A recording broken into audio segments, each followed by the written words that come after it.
Hello and good morning students, welcome to exam insight. My name is Navya. तो आज हम देखेंगे 1 नवंबर के सारे इंपॉर्टेंट करंट अफेयर्स जो कि टॉप के करंट अफेयर्स होने वाले हैं और एग्जाम ओरिएंटेड होने वाले हैं। तो वीडियो को एंड तक थरली जरूर देखना क्योंकि एग्जाम्स के लिए सारे करंट अफेयर बहुत रेलिवेंट होंगे। तो चलो इसको स्टार्ट करते हैं, बट उससे पहले एक और इन्फॉर्मेशन आपको दे दूं कि अगर आप अपने जीत की तैयारी को और पक्का करना चाहते हो तो हमारे टेलीग्राम चैनल को अब भी जाके ज्वाइन कर लो। लिंक जो है वो डिस्क्रिप्शन बॉक्स में दिया हुआ है। वहां पे हम रोज नए नए क्विजेस डालते हैं जो आपके एग्जाम के पॉइंट ऑफ व्यू से बहुत ज्यादा इंपॉर्टेंट होते हैं। साथ ही साथ में आपको सबसे पहले जो रिक्रूटमेंट अलर्ट्स हैं वो भी हमारे टेलीग्राम चैनल पे ही मिल जाने वाले हैं। तो फटाफट से जाके अब भी हमारे टेलीग्राम चैनल को ज्वाइन कर लो। चलो अब आज के टॉपिक पे वापस आते हैं। 1 नवंबर के करंट अफेयर्स देखेंगे, बट उससे पहले पिछली क्लास का रिवीजन करना भी तो इम्पोर्टेंट है, तो चलो उसको भी कर लेते हैं। ठीक है, चलो। इफ्को के नैनो डीएपी प्लांट को गांधीनगर के कलोल में लगाया जाएगा। इलेक्शन कमीशन ने राजकुमार राव को नेशनल आइकन के रूप में यहाँ पे अपॉइंट किया है। नेशनल आइकन किसको बनाया जाता है? नेशनल आइकन उन लोगों को बनाया जाता है जो लोग वोटिंग के लिए लोगों को अवेयर बनाते हैं। इनकी एक मूवी, राजकुमार राव की एक मूवी न्यूटन में उन्होंने वोटिंग कितनी इंपॉर्टेंट है ये चीज को दर्शाया था, दिखाया था और इनको नेशनल आइकन बनाया है। वहीं इसी साल अगस्त के मंथ में जो नेशनल आइकन बनाया था इलेक्शन कमीशन ऑफ इंडिया ने, किसको? सचिन तेंदुलकर को। किसको बनाया था? सचिन तेंदुलकर को। क्लियर? चलो, सिद्धार्थ बाबू ने 50 मीटर राइफल्स SH1 इवेंट में एशिया पैरा गेम्स में क्या जीता था? गोल्ड। अब तो खैर इसका ये ओवर भी हो गया 28 अक्टूबर को। यहाँ पे इंडिया ने 111 मेडल्स जीते हैं इन टोटल। तो या इस बार इंडिया ने बहुत अच्छा परफॉर्मेंस दिखाया है एशियन पैरा गेम्स में। ये कहाँ हुए थे? ये हुए थे हांगझो चाइना में। नेक्स्ट कहाँ पे होंगे? नेक्स्ट होंगे नागोया जापान में। और प्रीवियस यानी कि 2018 वाले कहाँ पे हुए थे? जकार्ता इंडोनेशिया में। चीजें इंपॉर्टेंट है, याद रख लेना। ठीक है, इंडिया के नीरज यादव ने एशियन पैरा गेम्स में गोल्ड मेडल जीता इन मेंस डिस्कस थ्रो। ठीक है, साइक्लोन स्टॉर्म यानी कि जो चक्रवाती तूफान है जिसका नाम है हामून, वो बे ऑफ बंगाल से उठा। ठीक है, और कहां पे जाके टकराया था? ये टकराया था बांग्लादेश से। कहां से? बांग्लादेश से ये टकराया था। कब? 25 अक्टूबर को। ठीक है, चलो आगे देख लेते हैं। यूएस के प्रेसिडेंट जो बाइडेन ने इंडियन अमेरिकन साइंटिस्ट को यहाँ पे ऑनर यानी कि सम्मानित किया है national medal for technology and innovation से। ठीक है, साथ ही साथ में आपको बता दूं कि इंडिया का पहला regional rapid transit system UP में लॉन्च होने वाला है। उसका नाम क्या है? नमो भारत। नमो भारत इसका नाम है, जो कि एक हाई स्पीड ट्रेन रहेगी। ठीक है, एक्सरसाइज हरिमऊ शक्ति 2023 के बारे में भी मैंने आपको अपनी पिछली क्लास में बताया था डिटेल में। ठीक है, चलो अब आगे देख लेते हैं। Bharat national cyber security exercise 2023। देखो, ये आपको बता दो, ये जो एक्सरसाइज होती है ना, ये बहुत ज्यादा इंपॉर्टेंट होती है। ये जो एक्सरसाइज है ये एक जॉइंट मिलिट्री एक्सरसाइज है बिटवीन इंडिया एंड मलेशिया। अब इसमें करते क्या है? ये जो एक्सरसाइज होती है ना, जॉइंट मिलिट्री एक्सरसाइज, इसमें बेसिकली दो लोग साथ में युद्ध अभ्यास करते हैं। ठीक है, फ्यूचर इन्वेस्टमेंट इनिशिएटिव भी मैंने आपको पिछली क्लास में पूरे डिटेल में यहाँ पे बताया था कि फ्यूचर में निवेश के लिए जो पहल की गई है उसका क्या गोल है। ठीक है, चलो अब आज की करंट अफेयर्स को स्टार्ट कर लेते हैं। इंडिया मोबाइल कांग्रेस का 7th एडिशन ऑर्गेनाइज किया गया। अब इंपॉर्टेंट पॉइंट्स को हम यहाँ पे नोट करते चलेंगे। ठीक है, कब से कब तक ऑर्गेनाइज किया गया? 27 से 29 अक्टूबर। ठीक है, ऑर्गेनाइज कहाँ पे किया गया? न्यू दिल्ली के भारत मंडपम में। इसका 2023 का ये जो इनॉग्रेशन है ये किसने किया? प्रधानमंत्री नरेंद्र मोदी जी ने। अब ये जो इवेंट रहा ना, इसमें पीएम जी ने यहाँ पे डिक्लेयर किया है, अनाउंस किया है 100 5G लैब्स यहाँ पे स्टार्ट होने वाले हैं। ठीक है, जिसमें जो 5G से रिलेटेड टेक्नोलॉजीज है वो सब टेस्ट की जाएंगी। ठीक है, चलो आगे देखते हैं। ये जो लैब है ये ओपन कहाँ कहाँ होंगे? दिल्ली, पंजाब, राजस्थान, बिहार, उत्तर प्रदेश, वेस्ट बंगाल और उत्तराखंड। ठीक है, ये 7th एडिशन है इंडिया मोबाइल कांग्रेस का, जो कि अभी होने वाला है, और ये सॉरी अभी जो हो चुका है 27 से। ठीक है, एशिया का लार्जेस्ट टेक्नोलॉजी प्लेटफॉर्म है ये इवेंट। क्लियर? चलो आगे देख लेते हैं। इससे रिलेटेड सवाल क्या बन सकता है? इंडिया मोबाइल कांग्रेस ऑर्गेनाइज किया गया, इसका 7th एडिशन कहां पर? तो अभी हमने देखा था, but still you have to tell the answer. आप बताओ इसका आंसर मुझे, सारे आंसर मेरे को कमेंट सेक्शन में आप बताते चलो। मुंबई, न्यू दिल्ली, लखनऊ या जयपुर? बताओ। मुंबई, न्यू दिल्ली, लखनऊ या जयपुर? तो राइट आंसर क्या हो जाएगा इसका? न्यू दिल्ली के भारत मंडपम में। ठीक है, चलो आगे देख लेते हैं। सारे जो इंपॉर्टेंट इवेंट्स है वो भारत मंडपम में ही होते हैं। ठीक है, पूर्व चाइनीज प्रीमियर, प्रीमियर एक बहुत ऊंची पोजीशन होती है, समझ लो लेवल 1 के जो होते हैं, जो गवर्नमेंट्स के भी हेड होते हैं, तो उसको प्रीमियर कहते हैं। तो पूर्व चाइनीज प्रीमियर ली केक्वांग का 68 ईयर्स की एज में निधन हो गया। कब हुआ? 27 अक्टूबर को, due to sudden heart attack. ठीक है, ये उस टाइम पे घूमने गए हुए थे और इनको सडनली हार्ट अटैक आया और इनका निधन हो गया। आपको बता दूं कि अपनी पोजीशन से रिटायर होने के 1 साल के अंतर्गत ही इनका निधन हो गया एट द एज ऑफ 68। जो करंट और 8th प्रीमियर है चाइना के, वो कौन है? ली क्योंग। और ये कौन से थे? ये थे 7th प्रीमियर। ये कौन थे? 7th premiere. ठीक है, चलो आगे देख लेते हैं। इससे रिलेटेड सवाल क्या बन सकता है? पॉलिटिशियन ली केक्वांग का निधन हो गया, ये कौन सी कंट्री के पूर्व प्रीमियर थे?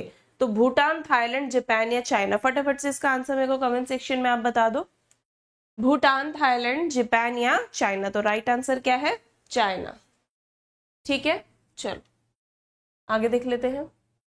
रिसेंटली उत्तराखंड जामरानी प्रोजेक्ट को मंजूरी दी गई, किसके द्वारा? यूनियन कैबिनेट के द्वारा। किस डैम प्रोजेक्ट को? जामरानी डैम प्रोजेक्ट को। कहां पे? उत्तराखंड में। इसका जो कंस्ट्रक्शन है वो हल्द्वानी और उसके आसपास के जो एरियाज है वहां पे लोगों के पीने के पानी की प्रॉब्लम को और सिंचाई की सारी प्रॉब्लम्स को सॉल्व कर देगा। इसका जो कंस्ट्रक्शन है वो गोला रिवर के ऊपर है, जो कि नैनीताल के काठगोदाम में है। ये जो प्रोजेक्ट है इसका टोटल एस्टिमेटेड कॉस्ट कितना है? 2584 करोड़। क्लियर? चलो आगे देख लेते हैं। ये जो प्रोजेक्ट है ये मार्च 2028 तक कंप्लीट हो जाएगा। ये एक मल्टीपर्पज प्रोजेक्ट है। ये किसके अंतर्गत आता है? ये आता है प्रधानमंत्री कृषि सिंचाई योजना, एक्सेलरेटेड इरिगेशन बेनिफिट प्रोग्राम जिसको हम कहते हैं। ठीक है, ये इसके अंतर्गत आता है। अब प्रधानमंत्री कृषि सिंचाई योजना लॉन्च कब हुई थी? जुलाई 2015 में। ये की फैक्ट है जो आपके लिए एग्जाम के लिए बहुत ज्यादा इंपॉर्टेंट है। ठीक है, चलो इससे रिलेटेड सवाल क्या बन सकता है? यूनियन कैबिनेट ने मंजूरी दी है जामरानी डैम प्रोजेक्ट को कौन सी स्टेट में? तो बिहार, मध्य प्रदेश, उत्तराखंड या राजस्थान? बताओ। बिहार, मध्य प्रदेश, उत्तराखंड या राजस्थान? तो अभी हमने देखा था that is option number C, Uttarakhand. Clear? चलो आगे देख लेते हैं। मलेशिया ने अपना नया किंग चुन लिया है। आपको बता दूं कि मलेशिया की जो रॉयल फैमिलीज, जो शाही घरानाज हैं, उन्होंने नया किंग यानी कि नेक्स्ट किंग अब बनाया है मलेशिया का। किसको? सुल्तान इब्राहिम सुल्तान इस्कंदर को। ठीक है, आपको बता दूं कि किस बेसिस पे न्यू किंग्स बनते हैं। देखो टोटल 9 शाही घरानास है, जिसको रोटेशन वाइज यानी कि जैसे G20 की मीटिंग्स होती है ना, एक बार एक कंट्री में, फिर दूसरी बार दूसरी, फिर तीसरी बार तीसरी, इसी तरीके से रोटेशन वाइज यहाँ के जो किंग्स हैं वो बनते हैं आपके क्या मतलब मलेशिया के किंग बनते हैं। जो ये शाही घराना के जो रूलर है वो बनते हैं नए नए किंग रोटेशन वाइज। अब ये जो सुल्तान इब्राहिम सुल्तान इस्कंदर है ये कब से टेक ओवर करेंगे एज अ न्यू किंग? जनवरी 31 नेक्स्ट ईयर से, यानी कि जनवरी 31, 2024। ठीक है, मलेशिया में ये थोड़ा सा यूनिक ट्रेडिशन है जो मैंने आपको बताया कि 9 शाही घरानाज में रोटेशन के बेसिस पर 5-5 साल के लिए नए नए किंग बनते हैं। क्लियर? चलो अब इससे रिलेटेड सवाल क्या बन सकता है, who has been elected as the next king of Malaysia, तो बताओ ए बी सी या D, Sultan Ibrahim, Sultan Iskandar, Al Sultan Abdullah, Al Sultan Ibrahim, या इनमें से कोई भी नहीं, बताओ ए बी सी या डी। तो अभी हमने देखा था that is Sultan Ibrahim, Sultan Iskander. Clear, चलो आगे देख लेते हैं। अब सबसे important topic that is Asian para games. इसमें इंडिया ने जब ये समाप्त हुआ, जब ये संपन्न हुआ पूरा, तो इंडिया के पास टोटल कितने मेडल थे, 111, ठीक है, जिनमें से आपके पास 29 गोल्ड थे। यानी कि अगर गोल्ड मेडल की बात की जाए तो एशियन पैरा गेम्स में इंडिया ने 29 गोल्ड मेडल्स जीते हैं with the total medal of 111, ठीक है। अब ये जो हुए थे आपके एशियन पैरा गेम्स 2023, ये होंगजो में हुए थे। कब से कब तक हुए थे, 22 से 28 अक्टूबर को ये हुए थे होंगजो, चाइना में। अब जो एशियन पैरा गेम्स हैं, ये जब अब नेक्स्ट होंगे दैट इज 2026 में, तो ये कहां पे होंगे, नागोया जापान में। कहां पे होंगे, नागोया जापान में। क्लियर। अब जो एशियन पैरा गेम्स हैं, एशियन पैरा गेम्स जो हैं आपके 2018 के, कहां पे हुए थे, जकार्ता, इंडोनेशिया, ठीक है। ये क्लियर रखना, ये चीजों को अच्छे से याद कर लेना, ठीक है। चलो आगे देख लेते हैं। अब इस बार के जो एशियन पैरा गेम्स हुए उसमें याद रखने वाले पॉइंट्स क्या है जिनसे सवाल बन सकते हैं। वेन्यू क्या रहा, होंगजो चाइना। पिछली बार कहाँ पे हुए, अगली बार कहाँ पे होंगे, ये मैंने आपको ऑलरेडी बता दिया, ठीक है। किसके द्वारा इसको मान्यता मिली, इंटरनेशनल पैरालंपिक कमेटी। ऑर्गेनाइज किसके द्वारा किया गया, एशियन पैरालंपिक कमेटी। इसके मेस्कॉट का, यानी कि जो एशियन पैरा गेम्स का ये 4th सीजन है, इसका मेस्कॉट का नाम क्या है। देखो मेस्कॉट्स के नाम बहुत ज्यादा इंपॉर्टेंट होते हैं, इसको याद रख लेना, दैट इज फेई फेई। अब मैम मेस्कॉट क्या होते हैं, ये मैंने आपको डिटेल में पहले भी बताया हुआ है। बेसिकली जो एक कंपनी होती है, या जो अब ये एशियन पैरा गेम्स का जो ये 4th एडिशन है, इसको आप एक तरीके से एक कंपनी चलो मान लो, ठीक है। इसको रिप्रेजेंट करने वाला चेहरा या कोई एनिमेटेड कार्टून टाइप का, या ऐसा कुछ, जैसे नहीं आप देखते हो कि वो टेडी बियर बन के आते हैं या ऐसा कुछ, तो पर्टिकुलरली इसी से बिलोंग करता है या इसी को रिप्रेजेंट करता है, उसको मेस्कॉट कहते हैं, ठीक है। अब आर्चर शीतल देवी इस बार के एशियन पैरा गेम्स में ऐसी पहली महिला रही, ऐसी पहली विमेन रही, इंडियन विमेन, जिन्होंने एक ही सीजन में 2 गोल्ड मेडल जीते हैं एशियन पैरा गेम्स में। ये नाम इंपॉर्टेंट है, ये आपसे सवाल जरूर पूछा जा सकता है एग्जाम्स में। चलो आगे देख लेते हैं। अब अगर हम टॉप 5 देखें, हालांकि मैंने टॉप 10 दे रखे हैं, लेकिन टॉप 5 अगर हम देखें तो इनमें मेडल टैली के सबसे ज्यादा टॉप किसने किया, मतलब सबसे ज्यादा मेडल्स किसने जीते, तो आंसर है चाइना। और बहुत अच्छे शानदार परफॉर्मेंस के साथ में, that is 214 gold, 167 silver, 140 bronze, total 521। Iran की बात करें तो सेकंड नंबर पे आया है with the gold of 44, silver 46, bronze 41, 131 इसका टोटल है, ठीक है। जापान की बात करें आया 3rd नंबर पे, 42 इसके गोल्ड, 49 सिल्वर और 59 इसके ब्रॉन्ज, दैट इज 150 टोटल हो जाता है इसका, ठीक है। उसके बाद में अगर हम साउथ कोरिया की बात करें तो ये 4th नंबर पे आया है, 30 gold, 33 silver, 40 bronze, total 103।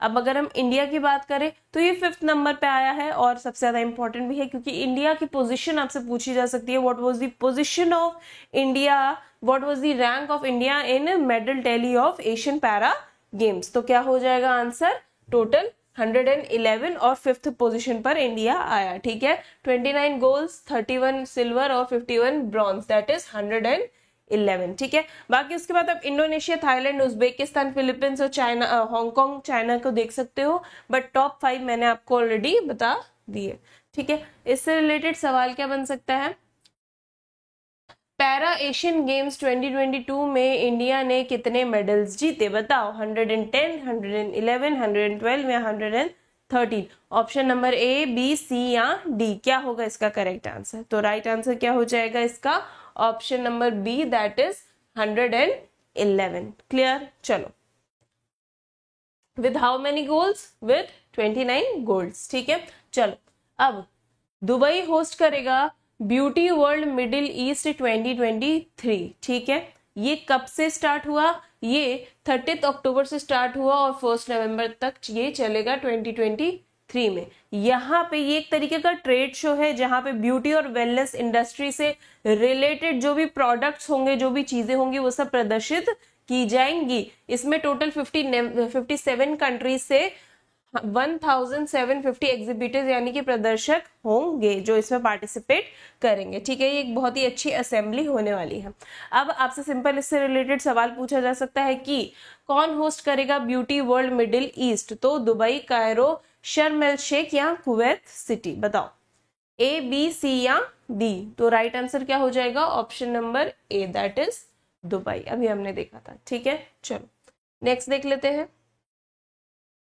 Giriraj Singh ने पटना के महेंद्रू घाट में रोजगार मेला का इनॉग्रेशन यानी कि उद्घाटन किया है। किसने? Union minister for rural development Giriraj Singh ने। ठीक है, यहाँ पे रोजगार मेला क्या करता है? देखो, रोजगार मेला यहाँ पे एक ट्रांसपेरेंसी यानी कि एक पारदर्शिता लाया है। जो भी गवर्नमेंट जॉब से रिलेटेड रिक्रूटमेंट प्रोसेस होता है यानी कि जो भी जॉब देने का प्रोसेस होता है उसमें एक तरीके की ट्रांसपेरेंसी लाता है यहाँ पे रोजगार मेला। आपको बता दूं कि जो लोग रिक्रूटेड थे यानी कि जिनको पहले से जॉब की प्राप्ति हो गई थी, यहाँ पे ऐसे 133 नए रिक्रूटेड कैंडिडेट्स को अपॉइंटमेंट लेटर्स मिले हैं। कौन कौन सी मिनिस्ट्री में? Ministry of railways, education, home affairs and food and consumers affairs में। क्लियर है? चलो अब आगे देख लेते हैं। अब रोजगार मेला से रिलेटेड कुछ बेसिक फैक्ट्स देख लो कि कौन सी मिनिस्ट्री के अंतर्गत आता है। ये आता है ministry of skill development and entrepreneurship के अंतर्गत। इंडिया मोबाइल कांग्रेस का उद्घाटन कहाँ पे हुआ? न्यू दिल्ली। अभी हमने देखा था भारत मंडपम में। ठीक है, प्रधानमंत्री कौशल विकास योजना कब लॉन्च हुआ था? 2015 में। मेक इन इंडिया का स्लोगन क्या है जो अभी चल रहा है? तो उसका आंसर क्या है? Zero defect zero effect. Clear? चलो आगे देख लेते हैं। इससे रिलेटेड सवाल क्या बन सकता है? किसने इनॉग्रेट किया रोजगार मेला? कहाँ पे? महेंद्रू घाट इन पटना इन अक्टूबर 2023। अमित शाह, नीतीश कुमार, गिरिराज सिंह या राजेंद्र अर्लेकर? तो बताओ, option number A, B, C या डी? तो राइट आंसर क्या हो जाएगा? ऑप्शन नंबर डी, अभी हमने देखा था। ठीक है, चलो आगे देख लेते हैं। आप यहाँ पे देख सकते हो कौन है ये? Union minister for rural development Giriraj Singh. चलो आगे देख लेते हैं। मनोज सिन्हा ने अपनी बुक रिलीज करी जिसका नाम है warrior on wheels, wheel chair to Padma Shri. अब ये बुक में क्या है? देखो, बेसिकली आपको बता दूं कि इसका इनॉग्रेशन किया गया श्रीनगर के राज भवन में। इस बुक में, ये बुक जो है वो दर्शाती है किसकी journey? Life journey of president of disable welfare trust of India Padma Shri doctor Kanubhai Taylor. अब कनुभाई टेलर कौन है? इन्होंने अपनी पूरी जिंदगी सेल्फलेसली दिव्यांग जनों के लिए, उनके उद्धार के लिए इन्होंने अपनी पूरी जिंदगी दे दी उनकी सेवा में। यहाँ पे लेफ्टिनेंट गवर्नर जो है मनोज सिन्हा, उन्होंने इनकी लाइफ की सराहना भी की है कि किस तरीके से अपनी जिंदगी इन्होंने सेल्फलेसली दूसरों के नाम कर दी। ठीक है, चलो आगे देख लेते हैं। अब इससे रिलेटेड आपसे कुछ चीजें पूछी जा सकती है एग्जाम में, that is Vedanta voice of freedom जो बुक है वो किसने लिखी है? स्वामी विवेकानंद ने। देखो, ये इंपॉर्टेंट बुक्स है विद इंपॉर्टेंट ऑथर्स, इसको अच्छे से ध्यान में रख लेना। ठीक है, शशि थरूर की बेस्ट बुक्स की अगर हम बात करें तो टॉप 2 कौन सी है? An era of darkness, the British empire in India, और एक है रायट नाम की इनकी नॉवल। ये दो बुक्स जो है इन्होंने लिखी है जो बहुत ज्यादा इंपॉर्टेंट है। साथ ही साथ में डॉक्टर कौशिक चौधरी ने the play of justice, enter the game और कम आउट एनलाइटेंड, ये 2 मेन बुक्स इन्होंने लिखी है। क्लियर? चलो आगे देख लेते हैं। इससे रिलेटेड सवाल क्या पूछा जा सकता है? Warrior on wheels, wheel chair to Padma Shri book किसने लिखी है? तो नरेंद्र मोदी, अमित शाह, मनोज सिन्हा या द्रौपदी मुर्मू? सॉरी, इसको रिलीज किसने किया है? बताओ, ए, बी, सी या डी? तो राइट आंसर क्या हो जाएगा? Lieutenant governor that is Manoj Sinha. Clear, चलो आगे देख लेते हैं। वज्र मुष्टि कलांगा, अब ये क्या है, ये एक मार्शल आर्ट्स है, ठीक है, ये एक मार्शल आर्ट्स है जो कि एक थोड़ा अलग टाइप का मार्शल आर्ट्स है। इसमें क्या होता है, दो लोग अपने सरों से लड़ते हैं, एक दूसरे से अपने सर से हिट करते हैं, और जिसको भी पहले ब्लीडिंग हो जाती है, जिसको भी पहले खून निकल आता है, वो यहाँ पे हार जाता है, और जो दूसरा है वो जीत जाता है। इसमें ये लोग एक स्पेशल टाइप का वेपन यूज करते हैं जिसका नाम है नकल डस्टर, ठीक है, जिसके थ्रू जो सर से ब्लीडिंग होती है वो जब होने लगती है तो जिसके होने लगती है वो हार जाता है, और जिसके नहीं होती वो जीत जाता है, ठीक है। अब आपको बता दूं कि ये जो मार्शल आर्ट से पॉपुलर था 14 से 17th सेंचुरी के बीच में, जब चल रहा था विजयनगर का रूल, जब विजयनगर रूल कर रहा था तब ये मार्शल आर्ट्स बहुत पॉपुलर था, लेकिन अब ये सिर्फ दशहरा के फेस्टिवल में देखा जाता है। क्लियर, चलो आगे देख लेते हैं। इससे रिलेटेड और भी इंपॉर्टेंट मार्शल आर्ट्स हैं, दैट इज कलारीपयट्टू, जो कि केरला से बिलोंग करता है। अब इसके फादर कौन है, कलारीपयट्टू के फादर कौन है, दैट इज परशुराम। परशुराम हम सबको पता है कर्ण जी के गुरु थे, भीष्म पितामह के गुरु थे, और परशुराम विष्णु जी का अवतार है। तो यहाँ पे यही है कलारीपयट्टू, जो कि केरला से बिलोंग करता है इस मार्शल आर्ट्स के फादर, ठीक है। अब कलारीपयट्टू का मतलब क्या होता है, ये दो मलयालम वर्ड्स का कॉम्बिनेशन है। कलारी का मतलब है जंग का मैदान, एक तरीके से खेल का मैदान, बैटल ग्राउंड, और पयट्टू का मतलब है मार्शल आर्ट्स की ट्रेनिंग। तो बेसिकली इसका मीनिंग क्या हो जाता है, practice in the arts of the battle field. फिर आता है लाठी खेला। लाठी खेला जो है ये एक ट्रेडिशनल बंगाली मार्शल आर्ट्स है, ठीक है, ये बंगाल से बिलोंग करता है। अब इससे सॉरी पार्डन मी, इससे रिलेटेड सवाल क्या बन सकता है, वज्र मुष्टि कलंगा ये क्या है, ये जो न्यूज में चल रहा है रिसेंटली, ये क्या है, मार्शल आर्ट्स है, मिसाइल है, मॉन्यूमेंट है, या सैटेलाइट है। Option number A, B, C या डी, क्या है इसका राइट आंसर? तो राइट आंसर हो जाएगा इसका option number A, that is martial arts. Clear है, चलो आगे देख लेते हैं। अब प्रेसिडेंट मुर्मू के 2 दिन के विजिट के लिए लद्दाख में तैयारियां पूरी तरीके से चालू है। अब किस चीज के लिए है ये विजिट, बेसिकली लद्दाख जो कि एक यूनियन टेरिटरी है, ये अपनी संस्कृति, अपना ट्रेडिशन दिखाएंगे। 4th फाउंडेशन डे जो कि लेह के सिंधु संस्कृति केंद्र में होने वाला है, इसमें 31 अक्टूबर को ये होने वाला है। कहाँ पे, लेह में। इसमें प्रेसिडेंट द्रौपदी मुर्मू भी आएंगी, ठीक है। यहाँ पे जो ये लद्दाख है, जो एक नई नई बनी एक यूनियन टेरिटरी है, ये यहाँ पे अपना ट्रेडिशन दिखाएंगे। अब आप बताओ मुझे कि कौन पार्टिसिपेट करेगा Ladakh union territory 4th foundation day में, जो कि लेह के सिंधु संस्कृति केंद्र में हो गया है, बताओ। नरेंद्र मोदी, द्रौपदी मुर्मू, मनोज सिन्हा या अमित शाह। तो राइट आंसर क्या हो जाएगा इसका, option number B, that is Draupadi Murmu. Clear है, चलो अब आगे देख लेते हैं। हाँ, ये थे हमारे आज के करंट अफेयर्स, ठीक है। चलो अब आपको होमवर्क बता देती हूँ, जिसका आंसर आपको मुझे कमेंट सेक्शन में बताना होगा। जिसका भी आंसर सही होगा उसको मैं उसमें लाइक जरूर दूंगी, ठीक है। एक बच्चा है, एक स्टूडेंट है, Joyotu Kumar, if I am taking the name right, रुको मैं एक सेकेंड फोन में देख के बताती हूँ आपको। ये रोज अच्छे से रिप्लाई करता है कमेंट्स में, मतलब ये रोज अपना होमवर्क भी करता है, और साथ ही साथ में ये वीडियो में भी जो मैं पढ़ाती हूँ वो भी अच्छे से ये बताता है। रुको मैं आपको इसका नाम बता रही हूँ। अब जो बच्चे अच्छे से पार्टिसिपेट कर रहे हैं उनको रिस्पॉन्स भी तो देना चाहिए ना, मतलब उनको पता लगना चाहिए। हाँ, जोयोतु कर नाम है उसका, ठीक है। इन्होंने भी ये सारे ये जो क्वेश्चंस मैं पूछती हूँ इसके भी ये रिप्लाई करते हैं। साथ ही साथ में जो कमेंट सेक्शन में आपको मैं होमवर्क का बताने को कहती हूँ, ये उसका भी बताते हैं। साथ में एक और नाम है शक्ति रंजन साहू, इन्होंने भी कल होमवर्क जो है वो सॉल्व किया था, ठीक है।